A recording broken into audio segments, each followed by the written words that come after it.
안녕하세요. 저는 30 중반 초보 엄마입니다. 임신을 하고 출산을 한다는 건 여자로서 또 다른 인생을 살게 되는 일인 것 같네요. 그래도 이제는 누워서 울기만 하던 달이 돌이 지나면서 혼자 걷기도 하고 다 컸구나 하는 생각이 절로 든답니다. 이 정도로 다 키웠다고 하니까 좀 우습기도 하네요. 하지만 요즘에는 어머님도 많이 도와주셔서 어린 딸을 키우는 것이 힘든 것만도 아니고 그저 예쁘기만 하답니다. 친정엄마도 아니고 시어머니가 어떻게 편할 수 있나 이해가 안 가시죠? 저는 처음 시집 왔을 때부터 시댁에 들어와서 어머님을 모시고 같이 살았어요. 매일매일이 전쟁 같았고 내가 왜 이런 결혼을 했나 후회할 때가 한두 번이 아니었죠. 지금이야 어머님도 저에게 잘해주고 남편도 중간에서 다리 역할을 잘하고 있지만 온전하게 살기까지 여러 일이 많았어요. 어머님께 미운 털 제대로 박혔던 저는 숨만 쉬어도 어머니께 타박듣던 때가 있었습니다. 못생긴 며느리가 제삿날에 병난다고 하죠. 아무리 잘 지내보려고 노력을 해도 어머님께 인정받기란 쉽지 않았어요. 제가 왜 시댁이라는 호랑이 굴에서 살게 됐는지 지금부터 사연 한번 풀어보겠습니다. 남편과는 사내 커플로 만나게 됐어요. 보험회사의 내근직이었던 저와 남편은 비밀 연애를 하다가 결혼까지 이어졌어요. 회사에서 아무리 비밀로 연애를 한다고 해도 회사 사람들 중에 모르는 사람이 있었겠어요. 결혼한다고 남편과 제가 회사에 청첩장을 돌렸을 때 직원들도 모두 잘 어울린다면서 축하를 해주더군요.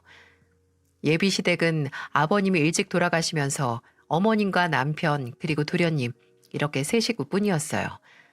그런데 도련님이 지방에 취업을 하게 되면서 남편과 어머님 단 둘이서만 살고 있었어요.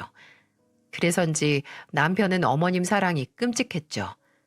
왜 그랬는지 모르겠지만 그때는 남편이 참 가정적인 사람이라고 생각했답니다. 여자들 사이에서 그런 말 있지 않나요? 남자가 자기 친엄마한테 하는 행동을 보면 부인의 미래가 보인다는 말입니다. 어머니한테 잘하는 남자가 부인한테도 잘한다는 말인데 저는 남편을 보면서 행복한 가정을 만들게 될 줄 알았어요. 그런데 어머님이 제게 생각지도 못한 제안을 하기 전까지 말입니다. 어머님은 딸이 없어서 저를 딸처럼 생각하신다면서 결혼 전부터 저를 엄청 각별하게 챙겨주셨어요. 결혼 전부터 개인적으로 연락을 하면서 지낼 정도였으니까요. 제 생일에도 어머님은 먼저 연락을 하셔서 제게 즐거운 목소리로 말씀하셨죠. 우리 며느리 오늘 생일이지? 내가 작은 선물 진욱이 출근할 때 줬으니까 이따가 확인해봐. 축하한다, 우리 며느리. 감사해요, 어머님. 안 챙겨주셔도 되는데 정말 감사해요. 우리 지영이는 내가 챙겨야지. 이제 내 자식 같은 며느리인데. 어머님은 이렇게 결혼 전부터 저를 우리 며느리라고 부르시면서 세심하게 챙겨주셨어요. 그래서 저는 어머님과 거리낌 없이 가까이 지낼 수 있었고요. 친구들도 시어머니 부럽다면서 제일 부러워했었습니다. 그러던 어느 날 순조롭게 결혼 준비를 하던 중에 남편한테 뜻밖의 이야기를 듣게 됐어요. 신혼집을 어떻게 할지 대화를 하는데 남편이 제게 조심스러운 목소리로 말하더군요. 우리 신혼집 따로 구하지 말고 우리 엄마 모시고 같이 사는 거 어때? 엄마도 당신 많이 좋아하고 당신도 우리 엄마 좋아하잖아. 그렇긴 한데 그래도 어머님이랑 같이 산다는 생각을 안 해봐서. 우리 엄마도 나 장가 보내고 나면 외로울 것 같다고 자꾸 말씀하시기도 하고 당신이랑 같이 살면 어떠냐고 하시길래 우선 생각 좀 해봐. 저는 갑작스러운 남편의 제안에 당황할 수밖에 없었어요. 솔직히 어머님이랑 친하게 지내는 거랑 같이 사는 건 완전히 다른 문제 아닌가요? 아무리 생각해도 제가 잘 살 수 있을까 걱정이 앞서기 시작하더군요. 물론 어머님이 살뜰하게 챙겨주시고 자식처럼 정말 잘해주긴 하셨어요. 하지만 언제까지 같이 살아야 할지도 모르고 한 번 살림을 합치고 나면 따로 분가해서 나오는 것도 어려운 일이라는 생각이 들었습니다. 이렇게 온갖 걱정을 하던 제가 결정적으로 시댁에 들어가서 살아야겠다고 다짐을 했던 계기가 있었어요. 결혼 전 어머님의 초대로 집에 식사를 하러 가게 된 겁니다. 평소 같았으면 어머님의 초대에 기쁜 걸음으로 갔을 텐데 이날은 조금 불안하더군요. 무슨 말을 하시려나 걱정이 앞섰거든요. 예상대로 어머님은 저와 남편을 보며 신혼집 이야기를 꺼내셨어요. 난감한 상황에 이러지도 저러지도 못하고 있었는데 어머님이 대뜸 제 손을 잡으며 말씀하셨어요. 내가 정말 딸이다 생각하고 잘해줄게. 남편 먼저 보내고 아들 두 놈이랑 살다가 한 놈은 지방으로 보내고 큰애랑 의지하며 살았는데 얘마저 장가 보내면 난 외로워서 어떻게 살겠니? 말년에 너무 외롭게 살면 내 인생 불쌍하지 않겠어? 저는 어머님의 울먹이는 소리로 하는 말씀에 마음이 동요했던 것 같아요. 같은 여자로서 어머님이 참 안쓰럽다는 생각이 들었습니다. 그리고 어머님이 그동안 저를 너무 아껴주시고 챙겨주셨기 때문에 괜찮을 것 같다는 마음도 들었고요. 지방에서 혼자 서울로 올라와서 외로운 생활을 하던 제게 어머님은 딸처럼 반찬도 챙겨주시기도 하셨고 가끔은 정말 엄마처럼 오셔서 같이 외식도 한 적이 있었습니다. 이렇다 보니 저도 어머님을 혼자 외롭게 두고 싶지 않다는 생각이 들었던 것 같네요. 그래서 결국 저는 어머님의 제안대로 같이 살기로 결정하게 됐습니다. 어머님 집은 꽤 넓기도 했어요. 40평대로 큰 집인데 넓은 집인 만큼 세 식구가 같이 살기에는 어려움이 없을 것 같았죠. 저는 어머님 손을 같이 맞잡아드리면서 따뜻한 목소리로 말했어요. 조금 부족한 며느리라도 잘 부탁드릴게요. 그래도 못난 며느리 안 되게 제가 잘할게요. 같이 살면서 열심히 보고 배울게요. 내가 더 잘 부탁해야지. 고맙다, 고마워. 나 시집살이 같은 거 모르는 사람이야. 나도 잘 부탁한다, 지영아. 어머님과 제가 손을 맞잡으면서 앞으로의 미래를 다짐했습니다. 한참을 제 손을 어루만지면서 어머님은 어려운 결정이었을 텐데 선뜻 같이 살겠다고 해줘서 고맙다고 말씀하셨어요. 저는 정말 어머님과 잘 살 수 있을 거라는 생각이 확신으로 다가왔습니다. 그날 어머님 댁에 들어가서 같이 살기로 한 뒤 즐거운 저녁 식사를 마치고 집을 나왔어요. 남편도 제 결정에 한 걱정 던 듯한 편안한 얼굴을 하고 있더군요. 그리고는 엘리베이터를 기다리던 저를 보면서 단호한 목소리로 남편이 말했어요. 내가 당신 손에 물 한 방울 안 묻히게 정말 잘할게. 당신이 어렵게 내린 결정인데 내가 정말 잘할게. 그리고 혹시 엄마랑 무슨 일 생기더라도 꼭 내가 책임지고 막아줄 거야. 당연하지. 나 당신만 믿고 어머님 댁에 들어가는 거야. 그러니까 당신도 정말 잘해야 된다. 내가 장가 하나는 정말 잘 간 것 같아. 지영아, 진짜 사랑해. 남편은 제게 정말 잘하겠다면서 신신당부를 하더라고요. 저는 든든한 남편 덕에 앞으로는 행복하게 살 거라고 생각했답니다. 하지만 제가 철석같이 믿었던 남편은 그야말로 남의 편이었어요. 누군가 남편은 내 편이 아니라서 남의 편이라더니 제가 믿었던 남자일 줄 누가 알았겠어요? 순조롭게 흘러갈 줄 알았던 제 결혼 생활은 시작과 동시에 새로운 국면을 맞이하고 있었어요. 다들 예상하신 것처럼 바로 어머님과의 문제였답니다. 시집살이는 모른다던 어머님은 정말로 시집살이를 하고 있는 줄도 모르고 저를 압박하셨거든요. 시작은 경제권을 나누는 일부터였어요. 남편은 어머님과 살면서 모든 월급 관리를 어머님께 맡겨두고 있었어요.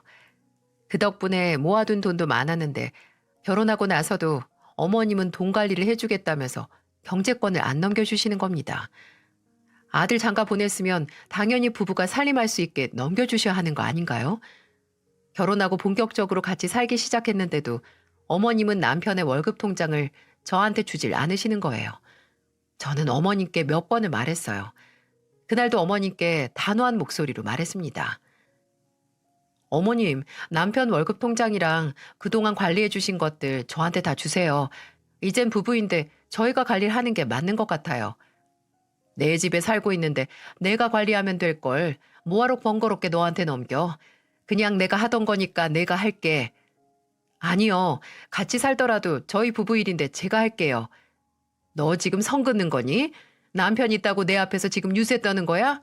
내 아들 돈 내가 관리하겠다는데 왜 불만이야?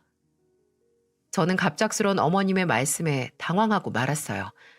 제가 뭐 못할 말이라도 한 거라고 생각하시나요?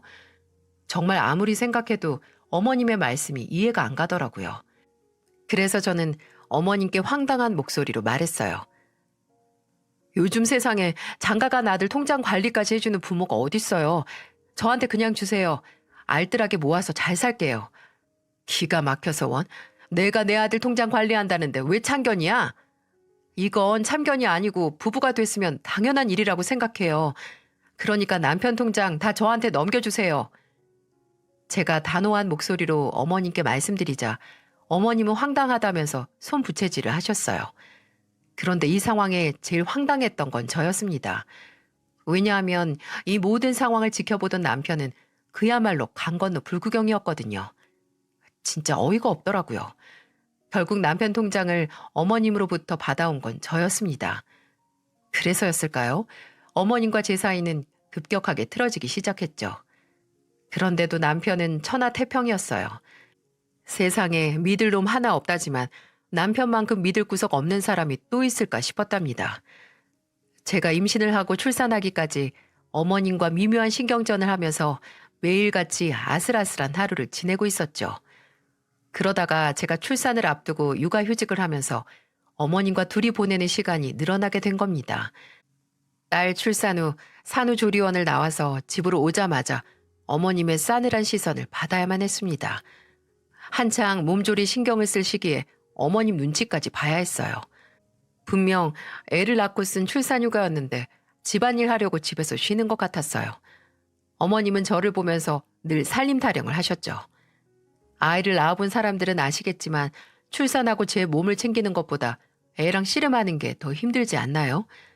밤새도록 딸이랑 씨름을 하다가 새벽에 겨우 잠들었는데 어머님은 저희 부부 방문을 노크도 없이 벌컥 열고 들어와서는 제게 소리를 지르며 말씀하셨어요.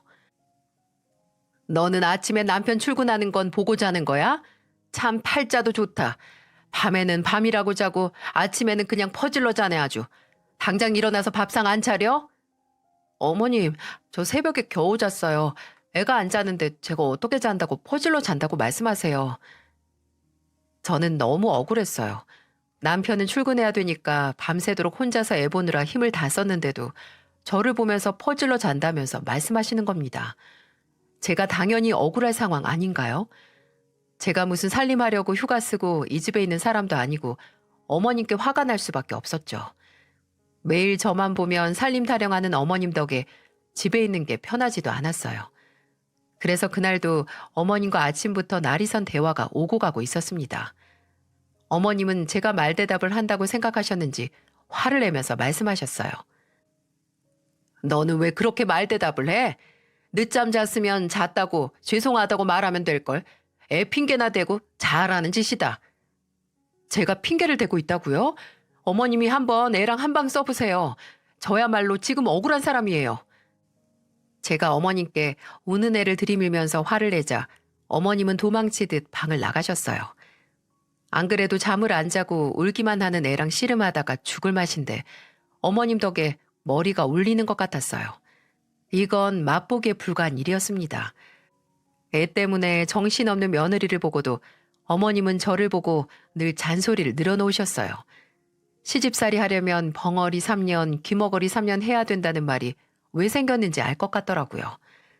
글쎄, 애 젖을 먹이느라 밥도 물에 말아서 대충 먹어 치우는 저를 보면서도 어머님은 제게 화를 내면서 말씀하셨어요. 애 낳고 한 달이 지났는데 주방 살림이 이게 뭐냐? 설거지도 제때제때 안 하고 청소기는 언제 돌렸는지 기억도 안 나지? 대체 집에서 놀고 먹는 애가 왜 그렇게 게을러? 정말 황당하지 않나요? 혹시 제 사연을 듣고 계시는 분들 중에 주변에 출산한 딸이나 며느리가 있다면 편해 보이시던가요? 애가 태어나고 한 달째면 정말 손이 많이 가는 때인데도 어머님은 뭐 하나 도와준 적이 없으셨어요. 그리고는 매번 살림이 엉망이라면서 타박하시는 거예요. 저도 매일 듣다 그날은 너무 억울해서 어머님께 한마디 했습니다. 설거지 쌓인 거 제가 먹은 거 하나도 없어요. 어머님이 그 정도는 좀 하실 수 있는 거 아니세요? 저는 애 먹이고 입히고 재우느라고 제 입으로 뭐가 들어갔는지 기억도 안 난다고요. 제가 할 일은 알아서 할 테니까 어머님도 좀 도와주세요. 제가 힘이 쭉 빠진 목소리로 어머님께 말하자 어머님도 할 말이 없으셨는지 그냥 방으로 들어가셨어요. 어머님 뒷모습을 보는데 대체 언제까지 이래야 되나 머리가 아파왔어요. 그런데 상황이 이 지경까지 왔는데도 남편은 천하태평이었죠. 아무리 어머님과 있던 일들을 털어놔도 남편은 잘 대화로 풀어보라고 남의 얘기하듯 듣는 겁니다. 남편은 무슨 말을 해도 금방 괜찮아질 거라면서 말하는 거예요. 진짜 결혼 전 내 남편이 맞나 싶었답니다. 그렇다고 시간이 흘러서 괜찮아진 게 있는 줄 아시나요? 괜찮아지기는커녕 어머님의 의심은 날이 갈수록 심해져만 갔습니다. 제가 정말 집에서 팔자 좋게 놀고 먹기만 했다면 억울하지라도 않았을 거예요. 하루 종일 울던 애를 겨우 재우고 거실에 앉아 있는데 어머님이 저를 보면서 할 말이 있다는 듯 다가오셨어요. 딱 봐도 제게 또 무슨 트집을 잡으려고 왔구나 싶었죠. 어머님은 제 앞에서 팔짱을 끼고 서서 저에게 쏘아붙이듯이 말씀하셨어요. 나한테 가져간 우리 아들 통장 좀 이리 줘봐. 얼마나 관리 잘했나 보게. 살림도 엉망인데 통장 관리는 잘하는지 내가 봐야 할 거 아니야? 걱정 마세요. 저도 돈 관리 잘하고 있어요. 그러니까 한번 보자니까. 이리 내놔봐. 내가 내 두 눈으로 봐야겠으니까. 무슨 유치원 다녀온 애가 엄마한테 알림장 검사라도 받듯이 통장 내놓으라면서 화를 내시는 거예요. 그리고는 제게 통장 보여달라고 악을 쓰시는 게 기가 막히더군요. 정말 저를 다채롭게 시집살이를 시키면서 괴롭히셨죠. 시집살이 모른다던 어머님은 어디서 배워라도 오신 것처럼 저한테 집요하게 화를 내셨습니다. 그래서 저는 결국 어머님께 핸드폰을 열어서 통장 내역과 적금들을 보여줬어요. 그런데 어머님은 저를 노려보며 말씀하셨어요. 아니 너는 왜 이것밖에 못 모았어? 나는 우리 아들 통장 관리해줄 때 이 정도는 몇 달 만에 모았어. 돈을 어디다가 빼돌리고 있는지 알 턱이 있나? 돈을 빼돌린다뇨? 어머님, 저희 지금 어머님까지 해서 세 식구 살림이에요. 거기다가 딸도 이제 막 태어나서 한 달 생활비가 얼마나 나가는 줄 아세요? 어머님이 먹고 입는 비용도 포함을 하셔야죠. 어머님은 저한테 글쎄 돈을 어디 빼돌리냐며 의심을 하셨어요. 진짜 소리라도 지르고 싶은 걸 겨우 참았네요. 어머님 생활비까지 생각하면 당연한 건데도 저한테 괜한 오해를 하는 게 이해가 안 가더군요. 결국 눈앞에 보여드리고도 괜한 오해를 받고 나니까 화가 났습니다. 그래서 저도 어머님께 똑바로 말씀을 드렸어요. 그랬더니 어머님은 제게 더 심한 말로 반격을 하시더군요. 지금도 귓가에 생생하게 들리는 것만 같아요. 어머님은 제가 보여드린 통장 조회 내역을 보더니 핸드폰을 저한테 다시 건네면서 말씀하셨습니다. 농사 짓는 집안 딸이라 돈 빼돌리나 했지. 예단비도 없이 몸만 딸랑 시집 왔으면 돈 관리라도 잘해야지. 예물 예단 생략하기로 한 거 어머님이랑 협의한 거잖아요. 그 얘기를 왜 뜬금없이 꺼내세요. 그리고 저 돈 빼돌리고 그런지 못해요. 무슨 말만 하면 대들기나 하고 네가 그러니까 안 들어도 될 소리를 듣고 사는 거야. 어머니도 저한테 안 해야 될 말만 안 하셨어도 저도 이렇게 대들면서 말씀 안 드려요. 저는 끝까지 어머니께 마지막 한마디까지 하면서 응어리를 쏟아냈어요. 이렇게 한다고 제 속은 편했겠습니까? 어째 어머님이랑 대화를 할수록 속은 가깝해져만 갔답니다. 그런데 이런 제 속도 모르고 어머님은 점점 더 이상한 고집이 늘어만 가더라고요. 여기에 한 몫을 했던 건 남편이었고요. 남편이 양말을 다 뒤집어서 넣어놨길래 남편을 보면서 말했습니다. 양말을 왜 다 뒤집어서 벗었어?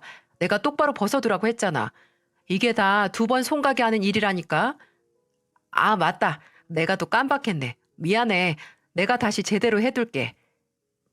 남편은 제 말이 끝나자마자 달려와서 양말을 제대로 뒤집어 놓기 시작하더군요. 그런데 어머님은 그 모습이 괘씸했는지 거실에서 저희를 지켜만 보고 계셨어요. 그러다 남편이 양말을 하나씩 제대로 두는 모습을 보면서 걸어오면서 말했습니다.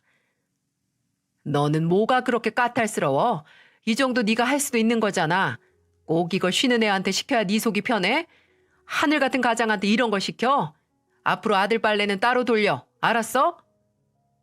무슨 남편 빨래가 신생아 빨래도 아니고 왜 따로 세탁을 해야 되는 건가요? 정말 기가 막혔어요.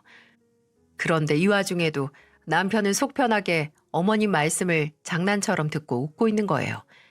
이 사람만 믿고 행복하게 살 거라고 믿었던 제가 바보 같았어요. 그 상황에 어머님만큼이나 미운 게 바로 남편이었죠. 그래서 저는 어머님께 단호한 목소리로 말했습니다.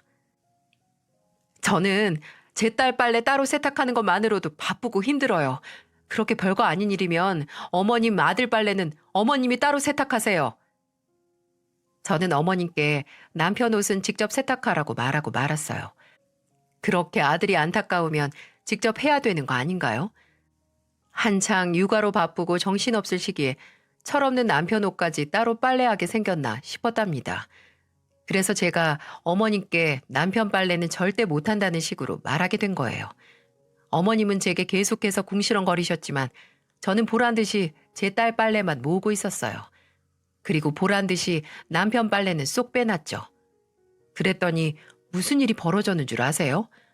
어머님도 남편 빨래는 건들지도 않았던 탓에 남편이 신고 나갈 양말이 떨어지고 말았어요.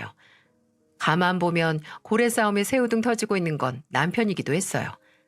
제가 이렇게 나오니까 어머님은 유치해지기 시작했어요. 남편이 퇴근하고 집에 오자마자 남편을 반갑게 부르면서 주방에서 뭘 꺼내오시는 거예요. 그리고는 남편을 식탁에 앉히더니 신이 난 목소리로 남편 팔을 붙들고 말씀하시더군요. 이거 낮에 사거리에 있는 한약방에서 받아온 건데 남자한테 그렇게 좋대. 요즘 일하느라 힘들 텐데 이거 좀 먹어봐. 이게 뭐야? 약은 엄마나 지영이가 먹어야지. 내가 먹어서 뭐해. 난 괜찮은데. 집안에 가장이 힘이 나야 집안이 사는 거야. 그러니까 잔소리 말고 입에 쓴 약이 몸에 좋은 거니까 얼른 먹어. 어머님은 몸에 좋은 약을 사오셔서 주방에 숨겨놨다가 남편만 따로 챙겨주시는 거예요. 제가 떡하니 보고 있는데도 어머님은 아랑곳하지 않으셨죠. 그리고는 남편 입에만 하나씩 넣어주셨어요. 참으로 눈물겨워서 못 봐줄 장면이었습니다. 하루 종일 주방에서 보초 서듯이 서 계시더니 제가 혹시라도 저걸 미리 보고 뜯어 먹을까 봐 그랬던 거예요. 미운 며느리 떡 하나도 주기 싫으신 건지 남편 입에만 넣어주는데 속에서 서러움이 몰려왔습니다. 남편은 눈치도 없이 그걸 받아먹는 모습을 보는데 저도 친정엄마가 보고 싶더라고요. 서울에서 타지 생활하면서 힘들 때마다 엄마 생각이 간절했는데 그날은 너무 몸과 마음이 지쳐서 저도 모르게 방으로 가서 엄마한테 전화를 했습니다. 오랜만에 건 전화에 엄마는 반가운 목소리로 말했어요.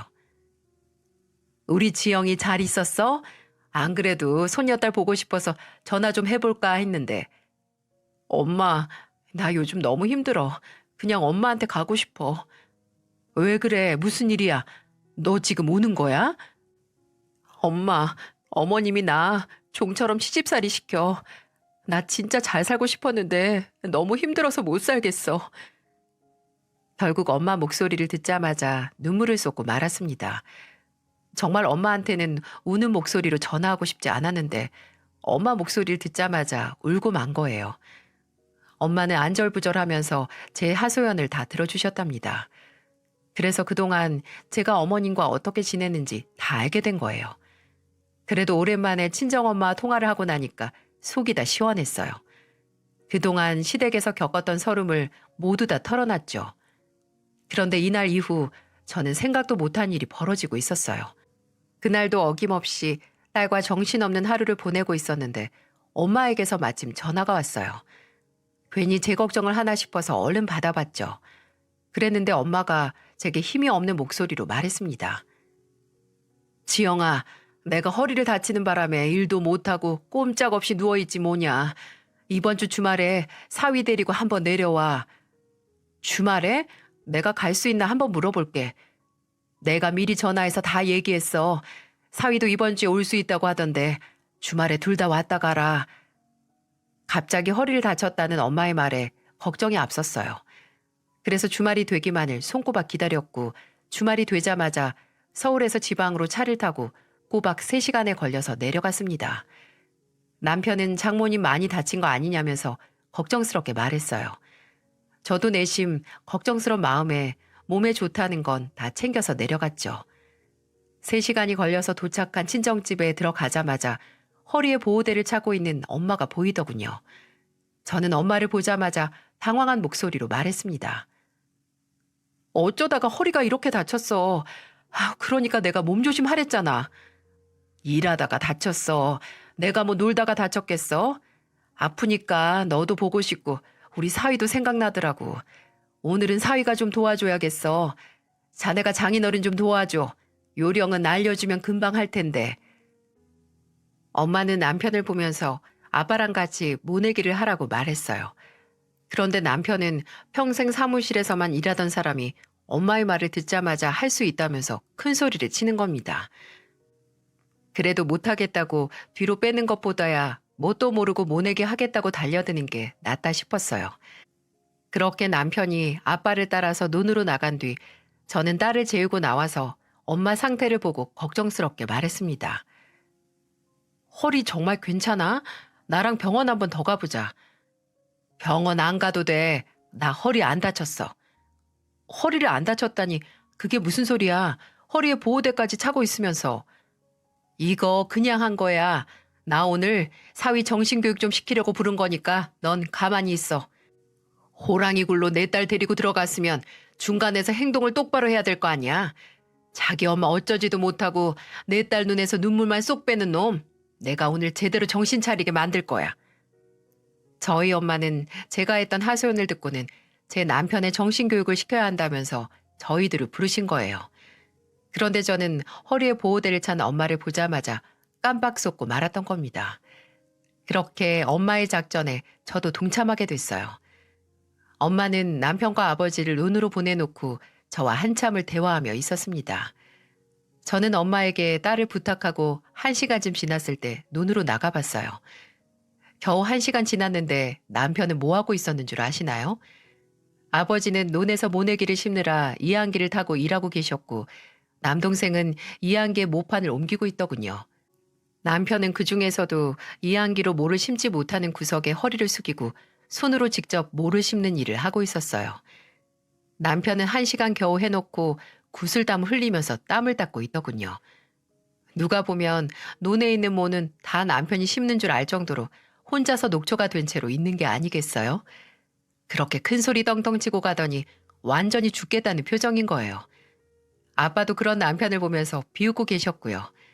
그때 저를 뒤따라 나온 어머니가 그 모습을 보고 남편에게 큰 소리로 말했습니다. 큰 소리 치고 가더니 그것밖에 못했어? 오늘 이거 다 심어야 되니까 얼른 일어나.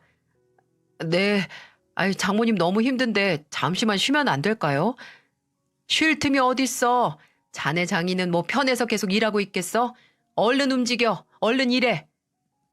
저는 엄마가 남편에게 호통을 치자 그 모습이 너무 웃기고 통쾌했어요. 이제야 정말 내 편을 만난 것처럼 든든하더라고요.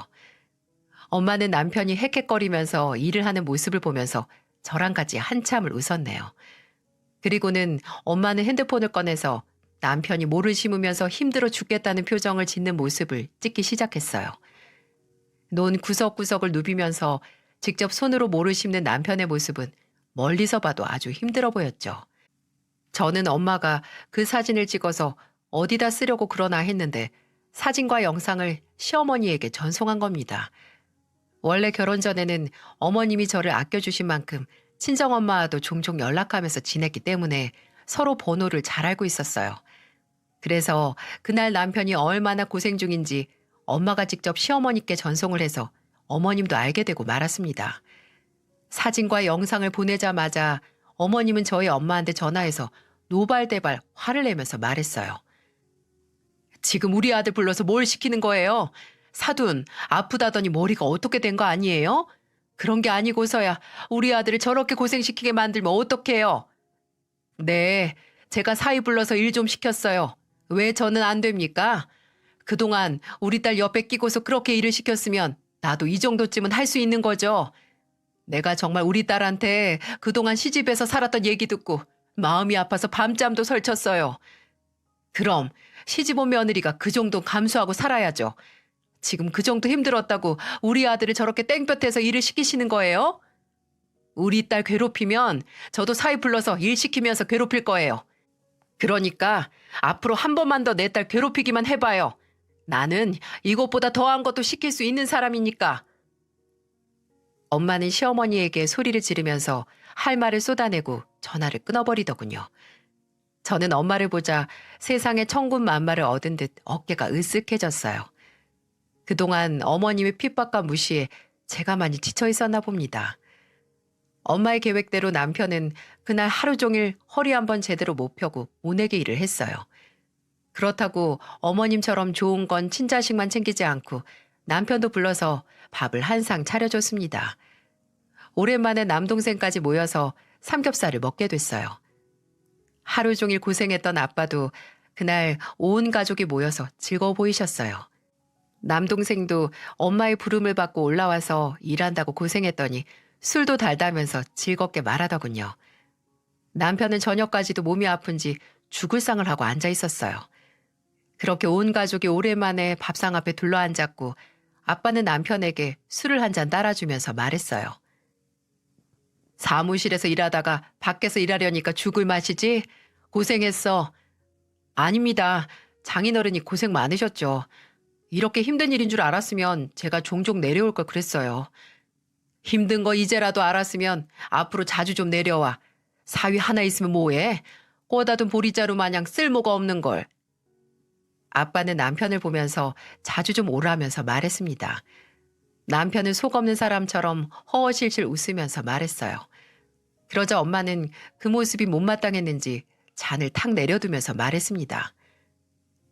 자네, 그동안 우리 집 모내게 하는 집이라고 은근히 무시했지? 우리 이렇게 힘들게 돈 벌어서 내 딸 귀하게 키운 사람들이야. 그러니까 잘 좀 챙겨. 사무실에서 편하게 돈 버는 거랑 다르다고 무시하지 말고. 아유, 그럼요. 제가 더 잘할게요. 장모님 걱정 안 하시게 제가 잘하겠습니다. 남편은 오늘 이 자리가 왜 만들어진 건지 눈치도 못 채는 것 같았어요. 그러자 옆에 있던 남동생이 매형한테 술 한 잔 따라주겠다면서 술병을 들었어요. 그러자 남편도 술잔을 들면서 기분 좋게 남동생이 따라주는 술을 받았습니다. 그러자 남편은 살짝 술이 오른 목소리로 신이 나서 말하더군요. 오랜만에 처남이 술도 따라주니까 오늘 일한 보람이 있네. 처남 오랜만에 봤는데 일하느라고 고생 많았어. 아유, 매형도 고생했죠. 그런데 일은 여기 내려와서만 하시나 봐요. 집에서도 할 일을 잘 하셔야 할 텐데. 무슨 일? 내가 회사 다니느라고 집안일 신경 쓸 틈이 없어. 너무 바빠. 아무리 바빠도 우리 누나가 어떻게 지내는지는 잘 봐야죠. 원래 고부 갈등은 남편이 하는 만큼 쉽게 풀릴 수 있는 거예요.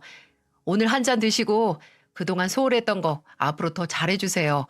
우리 누나 매형 믿고 결혼한 거잖아요. 내가 잘하려고 하긴 했는데 에휴, 마음처럼 잘 안 되네. 남편은 남동생이 따라주는 술을 마시면서 멋쩍은 듯 웃었습니다. 그렇게 한 잔, 두 잔 술을 마시던 남편은 취기가 좀 오른 듯 보였어요. 그리고는 남편이 어땠는 줄 아시나요? 남동생이 따라준 술을 마시고 애처럼 엉엉 울기 시작하는 거예요. 저는 처음 보는 남편의 모습을 신기하게 보고 있었죠. 남편은 한참을 혼자 엉엉 울더니 울먹이는 목소리로 저희 엄마를 보면서 말하더군요. 장모님, 제가 죽일 놈입니다. 저도 그동안 저희 엄마 말리려고 엄청 노력했어요. 모르시겠지만 저희 엄마가 아버지 돌아가시고 얼마나 성격이 꼬장꼬장해졌는지 몰라요. 가끔은 아들인 저도 무서워서 말을 못 걸 정도예요. 그래서 제가 더 잘하고 싶었는데 죄송해요. 엄마는 남편이 대성통곡을 하면서 하소연을 하니까 당황한 눈치였어요. 어색하게 등을 다독여주면서 달랬는데도 남편은 눈물을 그칠 줄 몰랐어요. 그래서 엄마가 남편을 달래주다가 한마디 하면서 말했습니다. 그러니까 자네도 이렇게 감당 못할 만큼 어려운데 내 딸은 어떻겠어? 그러니까 앞으로 중간에서 잘 좀 해봐. 나는 자네가 몰라서 못했다고 생각해. 이제 알았으니까 앞으로는 잘할 거잖아. 그렇지? 그럼요. 장모님, 저 한 번만 더 믿어주세요. 제가 지영이 눈에서 눈물 안 나게 정말 잘할게요. 남편은 갑자기 엄마한테 큰절을 하면서 걱정 말라고 하더군요. 그 모습을 보자 아빠도 남동생도 큰 소리로 웃었습니다. 엄마도 남편을 보면서 호탕하게 웃으셨고요. 그날 저녁 삼겹살도 푸짐하게 먹고 오랜만에 온 가족이 시원하게 웃을 수 있는 저녁이었어요. 그리고 마지막에 남편은 저희 가족들 앞에서 다짐을 하듯 큰 소리로 외쳤어요. 장모님, 장인어른, 제 딸과 지영이 앞에서 한 점 부끄럼 없는 아빠, 남편이 되겠습니다. 저 한 번만 더 믿어주세요. 그렇게 남편의 다부진 외침 속에 시골의 밤이 깊어갔어요. 다음 날 다시 서울로 올라가는 저희를 배웅해주면서 엄마는 저에게 신신당부를 하더라고요. 또 무슨 일 있으면 숨기지 말고 말하라면서 저에게 당부를 하셨죠. 그리고 남편을 불러서 정신 똑바로 차리고 중간에서 잘하라면서 당부도 하셨고요. 이렇게 혹독하게 배우고 온 남편이 어떻게 변했을 것 같으신가요? 사람 쉽게 안 변한다고 남편도 비슷했을 것 같지 않으신가요? 하지만 제 남편은 한 번 제대로 배우고 나니까 누구보다 제일 든든한 남편으로 변해 있더군요. 시골에서 다시 서울로 올라온 저와 남편을 보자마자 남편을 보시더니 어머님이 저를 보면서 쏘아붙이듯 말했어요. 우리 아들은 땡볕에서 축구도 안 하는 애를 데리고 모내기를 시켜? 넌 정신이 있는 거냐 없는 거냐? 저는 어머님의 호통에 어이가 없었어요. 그래서 제가 한마디 하려고 했는데 저는 한마디도 못했네요. 어머님이 무서워서 못했던 게 아니라 남편이 나서서 어머님께 대답을 했거든요. 엄마, 나 땡볕에서 농구는 열심히 했어. 이런 일 별것도 아닌데 괜히 유난 좀 부리지 마. 그리고 며느리 데리고 살면서 별일 다 시켰는데 나도 처갓집 가서 일해야 공평한 거지. 그러니까 나 힘든 거 안타까우면 며느리 힘든 것도 똑같이 좀 생각해. 결혼하고 처음으로 저를 대신해서 어머님께 대답하는 남편을 처음 보니까 놀라울 따름이었어요. 처음에는 남편이 한 번만 저러고 마는 거 아닌가 했습니다. 그런데 남편은 생각보다 적극적으로 저와 어머님 사이에서 많은 노력을 하고 있었어요. 그래서인지 어머님과 제 사이가 몰라보게 달라지고 있었어요. 제가 어머님과 저녁에 맥주를 한잔할 수 있는 사이까지 발전한 거예요. 그러다 한 번은 남편이 양말을 뒤집어 벗는 걸 보고 제가 한마디 하려고 했는데 어머님이 나서서 남편을 붙들고 한마디 하시는 겁니다. 그것도 양말을 남편에게 던지면서 말씀하셨어요. 너는 양말을 뒤집어 벗으면 손이 2번 가잖아. 하루 종일 애랑 씨름하느라 우리 며느리가 얼마나 고생을 하는데 일거리를 만들고 있어. 양말 다시 정리해. 한 번만 더 뒤집어 벗으면 너는 네 양말 손빨래해서 신고 다녀. 저 대신 어머님이 남편에게 이렇게 말씀하시는 겁니다. 이게 믿겨지시나요? 어머님은 그렇게 저의 든든한 편이 돼주셨어요. 남편도 이런 변화가 싫지 않은지 웃으면서 미안하다고 말하더군요. 정말 놀라운 변화 아닌가요? 저는 남편의 노력 덕분에 어머님과 둘도 없는 사이가 됐어요. 아마 시어머니랑 같이 사는 며느리들 중에 제가 제일 즐겁게 지낼 것 같다는 생각이 들 정도랍니다.